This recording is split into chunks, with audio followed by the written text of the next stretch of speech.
За энэхүү ажлаар хатуу биеийн харамхай мөргөлдөөний үед үүсэх деформаци судлах, мөргөлдийн хугацаа болон мөргөлдийн анхны урдыг тодорхойлно.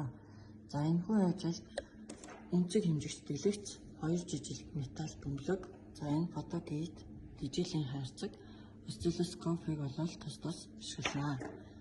За эхлээд бид 2 жижиг бөмбөлгийг тайван үед нь дөнгөж хүргэх үед ижил өндөрт байрлаж байхаар бол тохируулсан байгаа. За мөргөлдөх үеийн хугацааг тодорхойлохын тулд 1-р бөмбөлгийг P0 өнцгөр хазаалган 50 байдлаас 50. За одноор бол багшны мань дэлгэцэн дээр энэхүү график маань гарч ирж байна. За бид нар энэ багшныхаа дэлгэцэн дээрээсээ курсоруудаа зөөгөөд хугацаагаа авах хэрэгтэй байгаа.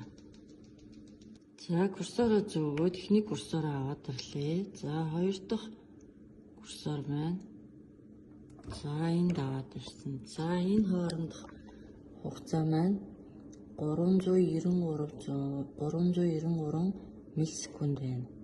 За энэ бол мөргөлдөх үеийн хугацаа гэсэн үг. За одоо бид нар мөргөлдөх үеийн анхны хурдыг тодорхойлно. Энэ анхны хурдыг тодорхойлохын тулд 2-р бөмбөлгөө дээш нь сойгоод за 1-р бөмбөлгийг P0 өнцгөр хазаалган тавих ёстой. За ингээд улмаар хазаалгаснаар график маань багшны дэлгэцэн дээрээс гараад ирнэ. За мөн ялгаагүй нөгөө курсороо зөөгөөд за эхний курсороо зөөчсөн.